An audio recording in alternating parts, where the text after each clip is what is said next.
بسم اللہ الرحمن الرحیم۔ ناظرین، میں ہوں آپ کا ہوسٹ ماجد چودھری۔ السلام علیکم۔ آج کی بات میں خوش آمدید۔ ناظرین، آج ہم بات کریں گے اس مہنگائی کے طوفان کے حوالے سے جو ایک عام آدمی، جس طرح ہم کہتے تھے جب پاکستان تحریک انصاف اقتدار کے اندر تھی، کہ پاکستان تحریک انصاف نے ایک غریب آدمی کے لیے کچھ نہیں کیا، اس کی روزمرہ کی جو چیزیں ہیں، جو کھانے پینے کی باقی جو معاملات ہیں، وہ اس کے بس سے بیر ہوتے جا رہے ہیں۔ تو آج جو مہنگائی کا یہ طوفان آیا ہے، میں یہ سمجھتا ہوں کہ جو ایک غریب آدمی ہے، جو ایک ریڑھی والا ہے، جو چھابڑی والا ہے، اس بیچارے کا جینا محال ہو چکا ہے۔ پٹرول کی جو قیمتیں ہیں وہ آسمان کو چھو رہی ہیں۔ تاریخ کی بلند، میں سمجھتا ہوں کہ اس سے زیادہ پوری تاریخ میں پٹرول کی قیمتیں نہیں بڑھی۔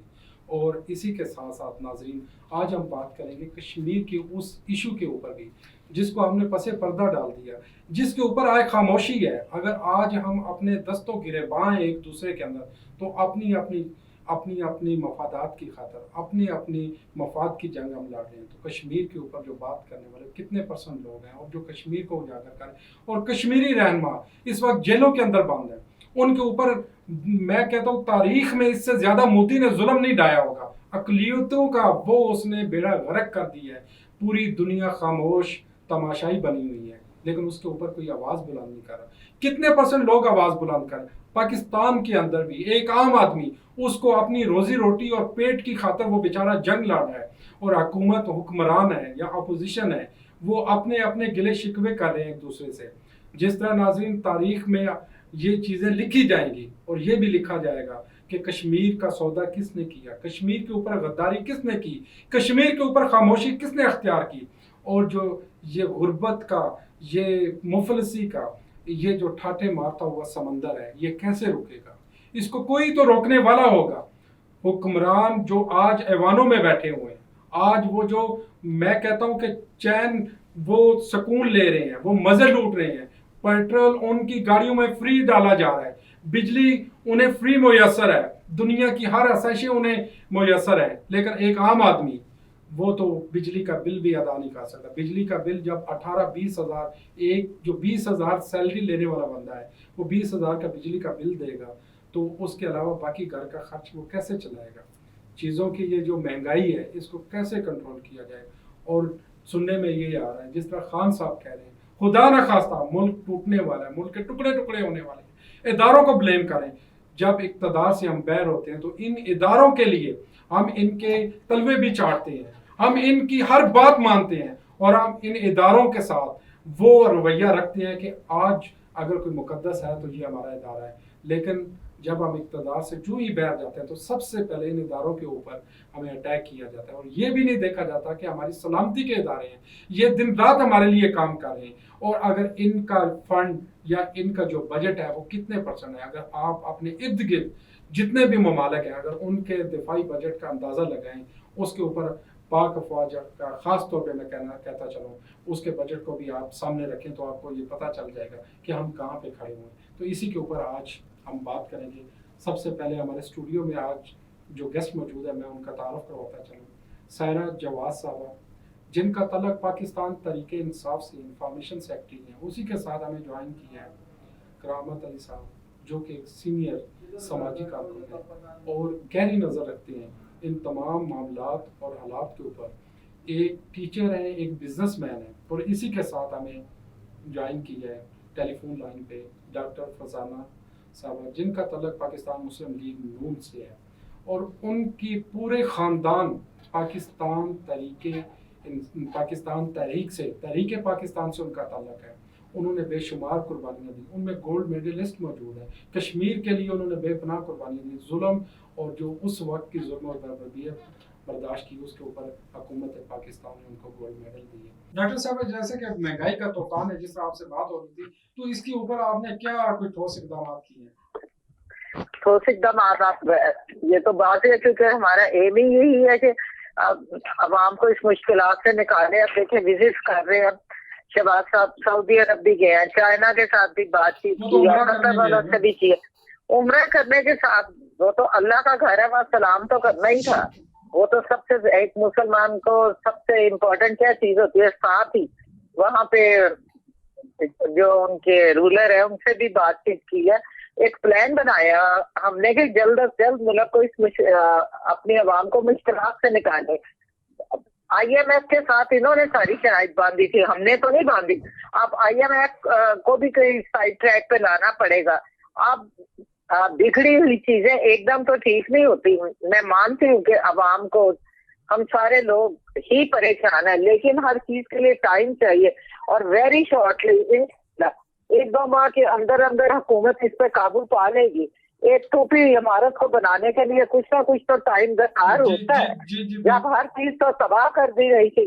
کشمیر کا ایشو میں آپ کو پتا ہے کہ میں سری نگر سے میرے اباؤجداد بلانگ کرتے ہیں, اور کتنی ہم لوگوں کی قربانیاں وہاں پہ.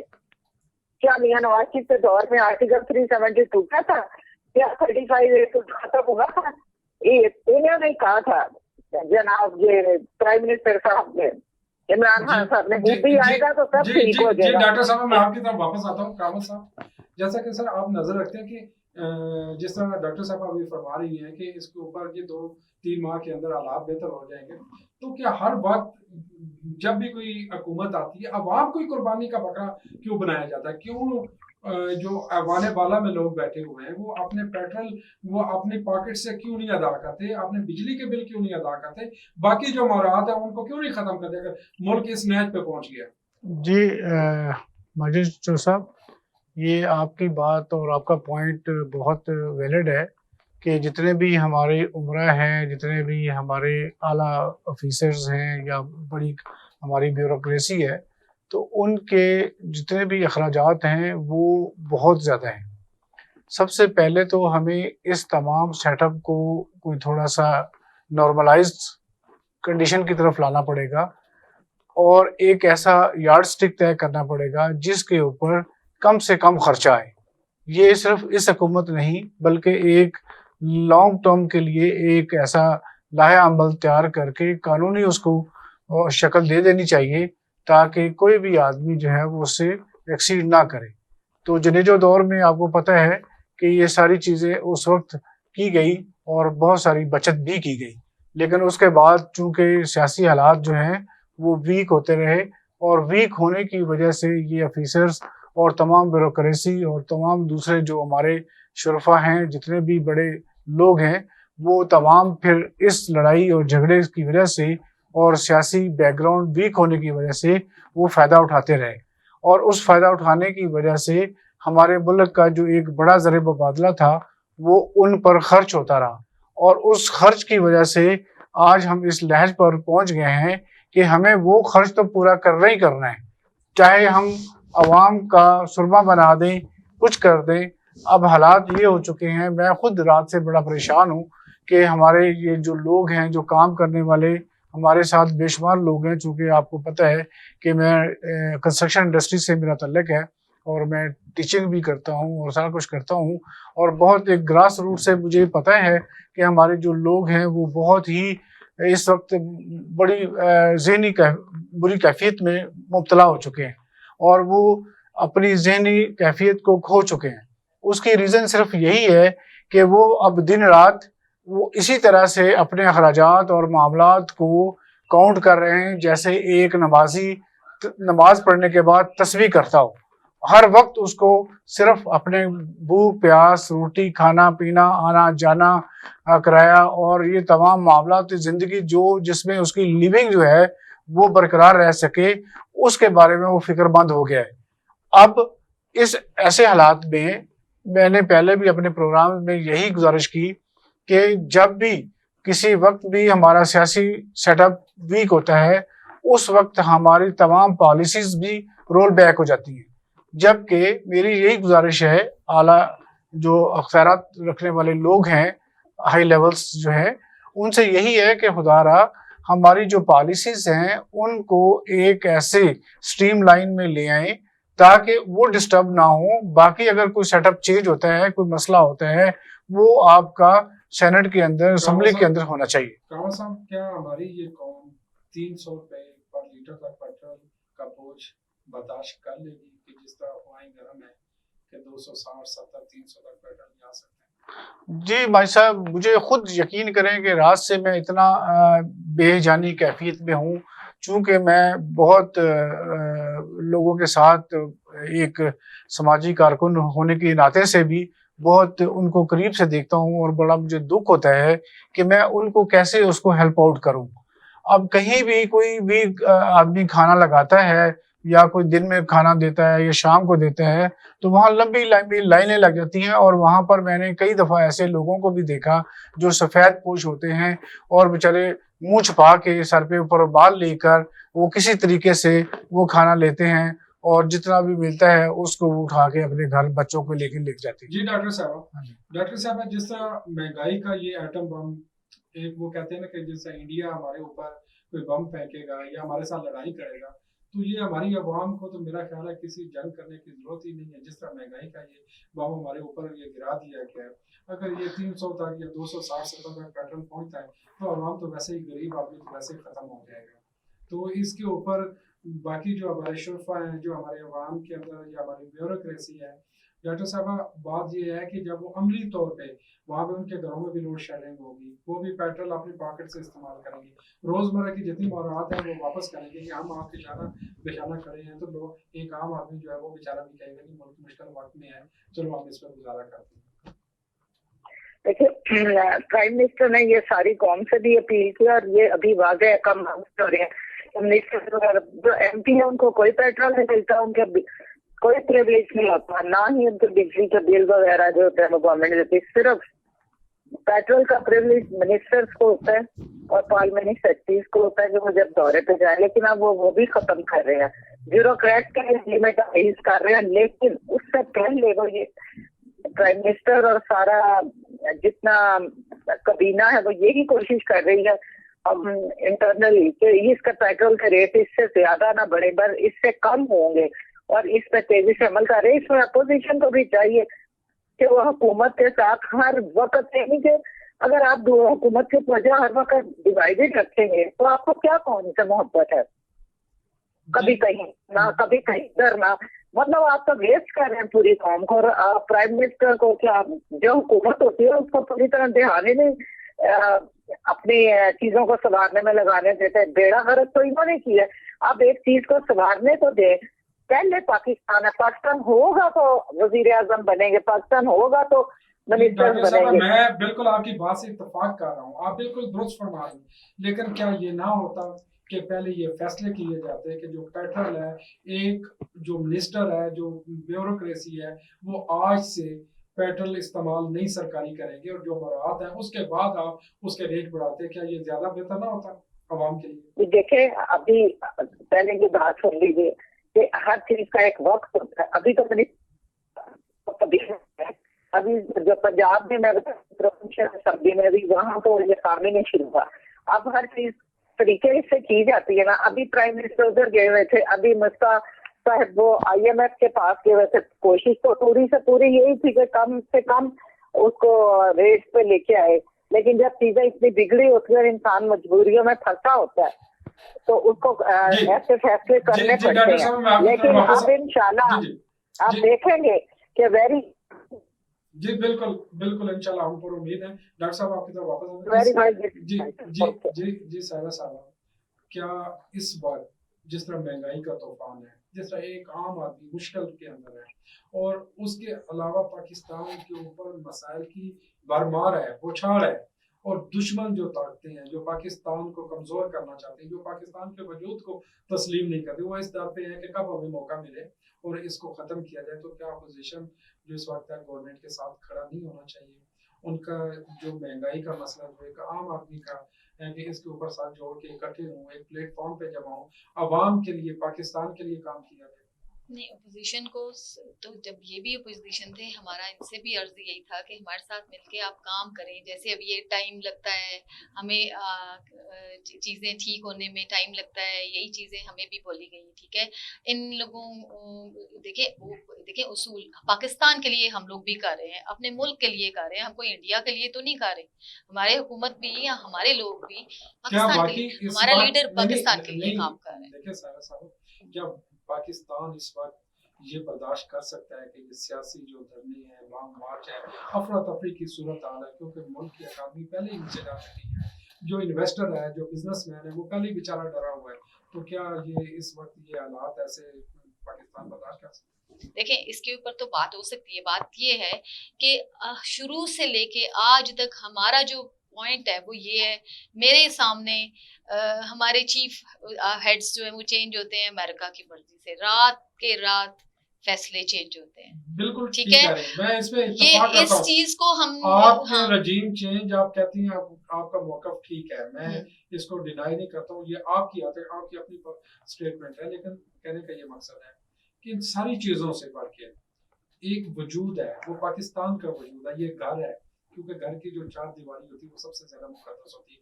اور یہ پاکستان ہمارا ایک گھر ہے, ایک چار دیواری کی طرح. کیا اس کی حفاظت نہیں کرنی چاہیے؟ اس وقت مشکل حالات میں اپوزیشن بھی گورنمنٹ کے ساتھ آ کے بیٹھے اور اسے کہیں کہ آپ یہ اصلاحات کریں, ہم یہ ڈیسیجن لیں, ہم آپ کو بڑے دل کے ساتھ دیکھیں. ان کے پاس جس طرح آپ کہہ رہے ہیں کہ انہوں نے بے شمار غلطیاں کی ہوں گی, لیکن آپ ان کے ساتھ کھڑے ہوں. اور جو خاص طور پہ کشمیر کا ایشو ہے اس کے اوپر خان صاحب نے کوئی ابھی تک واضح پالیسی جو ہے نا وہ اختیار نہیں کی. نہیں, یہ آپ میرا نہیں, آپ خیال کہ آپ یہ صحیح بات کر رہے ہیں. کشمیر کے اوپر پہلے سے ہمارا ایک کلیئر ورڈکٹ تھا ہمارے لیڈر کا, عمران خان کا, اور پہلے دن سے انہوں نے کشمیر کے اوپر جتنی زیادہ انہوں نے اس کے اوپر کام, میں I am not just seeing کہ انہوں نے تقریریں کی دس اینڈ دیٹ, انہوں نے کشمیر کو, فلسطین کو, کسی افغانستان کو جتنا زیادہ ہمارے لیڈر نے اس کے اوپر کام کیا, اٹھایا ہے, اتنا زیادہ. دیکھیں بات یہ نہیں ہوتی, کام کرنا یہ نہیں ہوتا کہ ہم جائیں اور ان کو مار کے تو کشمیر آزاد کر لیں. آف کورس پیسفل ایک پروسیس چلتا ہے, ایک پیس پروسیس جیسے افغانستان میں آپ نے دیکھا. آپ لوگ, وہی بات ہے, آپ لوگ بیٹھتے ہیں ہمارے ساتھ کوئی بیٹھا ہی نہیں. جب ہمارے ساتھ نہیں بیٹھا تو اب میں نے تو یہ خود کہہ رہا ہوں کہ آپ بالکل انہوں نے غلط کیا, آپ کے ساتھ نہیں بیٹھے, لیکن پاکستان کی خاطر آپ بیٹھ سکتے ہیں. بالکل بیٹھ سکتے ہیں, بالکل بیٹھ سکتے مشکل حالات سے یہ ملک گزر ہے, لیکن اصول دیکھیں, اصول ہونے چاہیے. دیکھیں صرف میرا ایک پوائنٹ ہے کہ ہمارے فیصلے گھر کا آپ نے دیا نا, ہمارے فیصلے باہر سے نہیں ہوئے, سارے گھر کے لوگ بیٹھ کے کریں, ہم بیٹھنے کے لیے تیار ہیں. جی کرامہ صاحب, جس طرح آپ نے کرامہ صاحب آپ نے دیکھا کہ پوری دنیا کے اندر خاص طور پہ جو انڈیا ہے اس وقت مودی نے وہاں پہ جو اقلیتوں کے ساتھ برا حال کیا ہوا ہے, آئے دن وہاں پہ ظلم و ستم مسلمانوں پہ ہو رہا ہے, کشمیر پہ ہو رہا ہے, باقی تمام دنیا خاموش تماشائی بنی ہوئی ہے. پاکستان میں ایک چھوٹا سا کوئی واقعہ ہوتا ہے تو پوری دنیا میں ہم اپنے گھر کے اندر سے شور شرابہ کرنے شروع ہوتے. یہ ہمارے رویے کب بدلیں گے, اس کے اوپر ہم کب واضح پالیسی اختیار کریں گے, متحد کب ہوں گے؟ جی بھائی صاحب, یہ بہت بڑا ایک المیہ ہے کہ مودی سرکار جو ہے وہ ہمیشہ مسلمانوں کے خلاف برسر پیکار رہی ہے, اور ہمیشہ سے ہی اس نے قتل و عام کرنے کے لیے اس نے بے شمار مواقع ڈھونڈے ہیں, اور اس نے بے شمار مسلمانوں کو قتل کیا ہے. جب سے وہ وزیر اعلیٰ ہے, جب سے وہ اس کی بیک گراؤنڈ دیکھا جائے تو وہ تھرو آؤٹ مسلمانوں کو قتل عام, اور اس کی نفرت کا جو معیار ہے وہ بہت زیادہ ہے. تو اب ہم اس کا مقابلہ تو اسی وقت ہی کر سکتے ہیں جب ہماری قوم ایک پلیٹ فارم پر اکٹھی ہو جائے اور ہمارا ایک یونانیمسلی ایک فیصلہ ہو کہ ہم نے کشمیر کو آزاد کرانا ہے.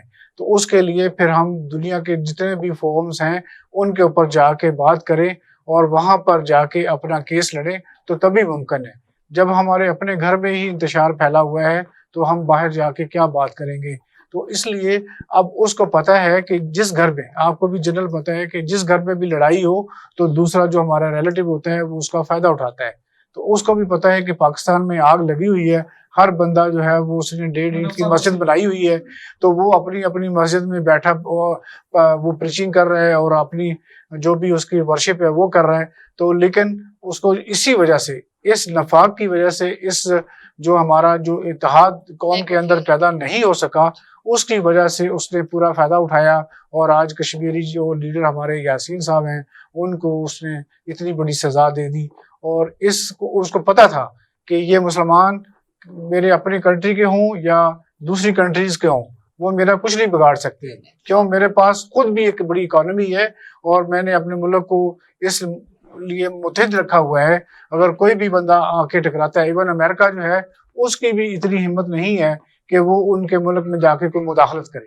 اس کی وجہ صرف یہی ہے کہ انہوں نے جو کچھ بھی کیا اور جو بھی ان کا سیٹ اپ چلا شروع سے, جب سے پاکستان اور انڈیا جو ہے آپس میں سیپریٹ ہوئے ہیں تب سے لے کر آج تک ان کی کنٹری میں اس طرح کا غدر نہیں مچا جس طرح ہماری کنٹری میں ہوتا رہا ہے اور ہوتا رہے گا، جو مجھے نظر آ رہا ہے. کیونکہ ہمارے ملک کے اندر جو بھی سیاسی سیٹ اپ ہوتا ہے اس کو جو ہی وہ تھوڑا سا پروان چڑھتا ہے اور اس کو بریک دینے کے لیے بے شمار جو قوتیں ہماری ہوتی ہیں انفورسین جو ہوتی ہیں وہ سامنے آ جاتی ہیں اور لیگ پولنگ کر کے اس کو ڈسٹروائے کر دیتی ہیں. تو جب یہ ایسے ہوگا تو تب تک جو ہے وہ ہمارا ملک اور ہمارے ساتھ ہمیشہ سے ایسے برا سلوک ہوتا رہے گا اور ہماری اکانومی بھی کمزور ہوتی رہے گی. اور ہمیں تو ڈر ہے کہ کہیں ایسا نہ ہو کہ لوگ بڑے بڑے محلات کی طرف چل نکلیں اور ان کا بھی سارا سامان اور ان کا جو بھی ان کا سکون ہے ان کا سب کچھ وہ چھین لیں. ایک دن آنے والا ہوگا اگر اسی طریقے سے ہماری اکانومی ڈیویلیوٹی ہوتی رہی تو وہ دن دور نہیں جب غریب آدمی اپنے بچوں کا پیٹ پالنے کے لیے امیروں کے گھروں تک اور ایون کوئی بھی مطلب کہ آپ اسٹیبلشمنٹ کہہ لیں کوئی بیوروکریٹ کہہ لیں کچھ بھی کہہ لیں، جب ہمیں پتہ ہے کہ وہاں پر ٹھنڈی ہوائیں چلتی ہیں، کھانا فری ملتا ہے، ہر چیز اچھی ملتی ہے، تو تمام لوگ اٹھ کے وہاں پر آ جائیں گے اور ان کا سکون بھی برباد کر دیں گے. تو ہماری قوم اور ہمارے جو اعلیٰ اختیار کے لوگ ہیں ان کو اس دن سے ڈرنا چاہیے کہ کہیں ایسا دن نہ آ جائے جس دن وہ تمام ہماری قوم جو 90% یا 92% تک ایسے لوگ ہیں جن کو بیسک سہولیات میسر نہیں ہیں، کہیں وہ ان کا غصہ جو ہے وہ غضب میں نہ چینج ہو جائے اور وہ پھر اس طرح کا دعویٰ بول دیں تو پھر یہ سنبھالنا مشکل ہو جائے گا. تو میری تو ہمیشہ سے یہ کوشش ہے اور میں ہمیشہ سے ہی التجا کرتا رہا ہوں ایز اے سوشل اپنا ورکر کہ میں یہ چاہتا ہوں کہ یہ میرا ملک جو ہے اس کے اندر جو بھی پالیسیز ملک کے فائدے کے لیے ہوں اس کو کوئی قانونی سرپرستی مل جائے اور وہ لانگ ٹرم تک چلتی رہیں تاکہ ہمارا جو اکنامک کا پہیہ ہے وہ چلتا رہے. باقی ہماری جو لوکل مسئلے مسائل ہیں وہ الگ سے حل ہوتے رہیں یا اس کو کرتے رہیں. جی ڈاکٹر صاحب جس طرح آپ نے جی پوچھیے. جی کشمیر کے حوالے سے خاص طور پہ جو موجودہ ہماری گورنمنٹ ہے اس کی کیا پالیسی ہے اور جس طرح یاسین ملک صاحب کے ساتھ مودی سرکار نے اور جس طرح ظلم کا پہاڑ توڑ دی کشمیر کے اندر ہم اپنے مسئلوں میں یہاں پہ گرے ہوئے ہیں اور اپنی باتیں ہمارے پاس ختم نہیں ہوتی تو اس کے اوپر گورنمنٹ یہ عملی طور پہ کب قدم اٹھائے گی؟ ذرا میں کچھ پیچھے کی طرف بھی جانا چاہتی ہوں. محترمہ نے جو بھی گفتگو فرما رہی تھی وہ یہ کہہ رہی ہے نا کہ جی ہمارے یہاں حکومت امریکہ بدلتا ہے. بات ہے اس وقت حکومت بدلنے کی یا لانے کی نہیں ہے. ان کا کتنا کمزور ایمان ہے. اللہ تعالیٰ کے حکم کے بغیر کچھ بھی نہیں ہو سکتا. ہم وہ موقع ہی کیوں دیں؟ بات یہ ہے اس وقت کہ ایک پازیٹیو سوچ رکھے. پرائم منسٹر شہباز شریف صاحب نے کہا ہے کہ اپوزیشن آئے ہمارے ساتھ بات کریں، ہم مل کے بیٹھتے ہیں، ہم اس گردش سے نکالیں اپنی قوم کو. پریورٹی تو قوم کو نکالنی، قوم ہی ووٹ دے گی نا. اگر آپ نے قوم کو ایک ہجوم بنانا ہے تو وہ علیحدہ بات ہے. سڑکوں پہ لے آئے، ان کے ہاتھ سے کتاب ہی چھن گئی ہے، گولیاں ان کے ہاتھوں میں. کشمیر کا میں تو جب تم ہماری فیملی سری نگر کی ہے نہ بھی ہوتی تو مسلم نہیں ہے وہاں پہ. ہمارے پاس جو سری نگر مقبوضہ کشمیر سے جہاں میاں نواز شریف صاحب نے 10 سیٹس کے تحت جہاں پہ وہ پڑھتی ہیں تو ہمارا تو ان سے بھی رابطہ رہتا، ہم ان کا بھی خیال رکھتے. پلس پرائم منسٹر کو چاہیے تھا کشمیر کا یہ ایشو ہے، کیوں نہیں انہوں نے اپنے وفود بھیجے؟ کیوں نہیں آرٹیکل 370 کو بحال کرایا گیا؟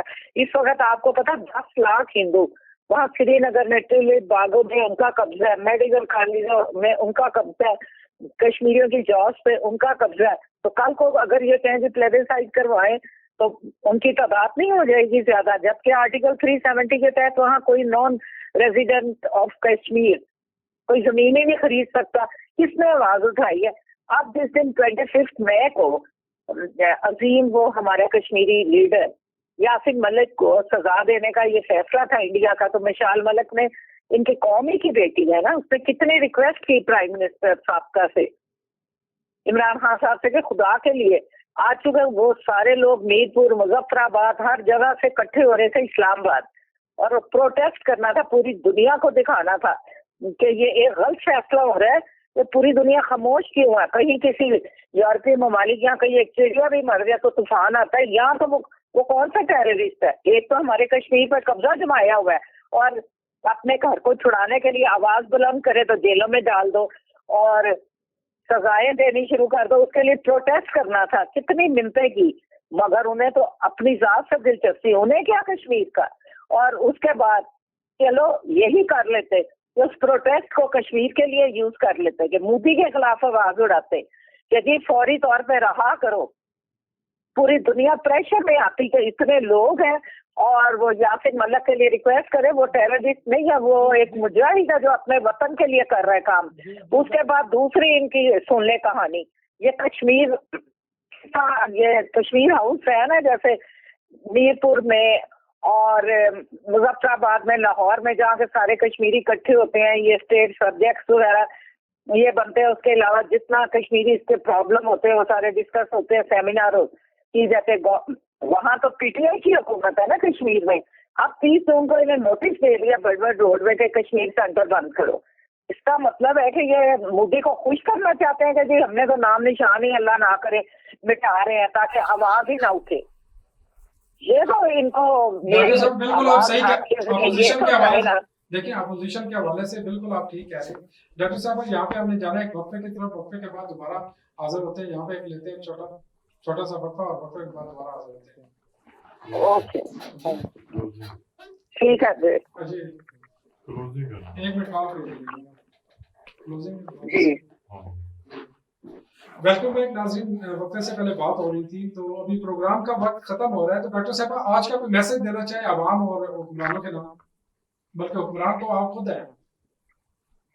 عوام کے نام یہ میسج دینا چاہتی کہ پاکستان کی عوام کوئی بہادر عوام ہے. مشکل حالات آیا کرتے ہیں اور وہ چل بھی جاتے ہیں.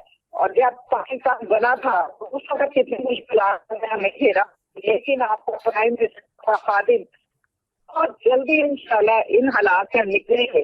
لیکن آپس میں لڑنے سے پرہیز کریں, محنت کی طرف آئیں. اور یہ کو خدا کی خوف کرے یہ جہاں کر کے دیکھتے ہیں. جی ڈاکٹر صاحب بہت شکریہ, بہت شکریہ. پروگرام کا وقت ختم ہو رہا ہے. جی سارا صاحب آج کا میسج بہت شکریہ آپ کا, میسج دینا چاہیے گورنمنٹ اور عوام کے نام. جی مجھے تو یہی کہنا ہے کہ آپ لوگوں نے 30 سال حکومت کی, اس وقت تو آپ کو عوام کا خیال نہیں آیا. ہمارے لیڈر نے عوام کو جو اویئرنیس کس نے دی, آج ایک چھوٹے سے چھوٹے طبقے سے بڑے طبقے کے لوگوں کو سب کو پتہ ہے کہ ہمارے حقوق کیا ہیں. تو آپ لوگ اپنے حقوق پہ جانیے, پاکستان کو پہلے نمبر پہ رکھیں اور ہر چیز میں پاکستان کو پرائرٹی دیں, اور پھر اس کے بعد اپنے لیے سوچیں. بس جی ماجد صاحب, آج کا میسج میں تو اپنی قوم کو اور آپ کے اس چینل کے وسیلے سے یہ کہوں گا کہ ان حالات اور جو معاشی بدحالی ہے اس کا صرف ایک ہی علاج ہے کہ ہم دن رات کام میں جٹ جائیں اور بغیر کسی سٹاپ کیے ہوئے اتنی محنت کریں کہ ہم ان تمام چیزوں کو اوور کم کر لیں اور آنے والے دنوں کو خوشحال بنا لیں. اور حکومت اور اپوزیشن جو ہے وہ سب لوگ مل جل کے ایک پلیٹ فارم پر اکٹھے ہو جائیں تاکہ ملک جو ہے وہ اس کو سٹیبل ایک دفعہ کر لیں, پھر بعد میں اپنی سیاست وغیرہ کرتے ہیں. جی بالکل. اسی کے ساتھ ناظرین اجازت دیجیے گا اپنے ہوسٹ ماجد چودھری کو. ناظرین آج کا جو پروگرام ہے اس میں ہمارا مقصد یہ تھا کہ ہم جتنے بھی لوگ فرقوں میں سیاست میں بٹے ہوئے ہیں انہیں ایک پلیٹ فارم پہ اکٹھا ہونا چاہیے, ملک کے لیے سوچنا چاہیے, قوم کے لیے سوچنا چاہیے, آگے بڑھنا چاہیے, دن رات محنت کرنی چاہیے. اور وہ محنت کرنی چاہیے کہ جو قائد اعظم رحمۃ اللہ علیہ نے فرمایا تھا کہ کام اور صرف کام, اور یہ باتوں سے نہیں عملی طور پر خدا کے سامنے ہم جھک جائیں, گڑ گڑائیں اور کہیں کہ اے خدا ہم اکٹھے ہو کے ہمارے جو گناہ ہیں ہمیں معاف کر دیں, اور اس پاکستان کے اوپر جو عذاب آیا ہوا ہے اسے اللہ تعالیٰ ہمیں نجات دلائے. اسی کے ساتھ اجازت دیجیے گا. اللہ حافظ.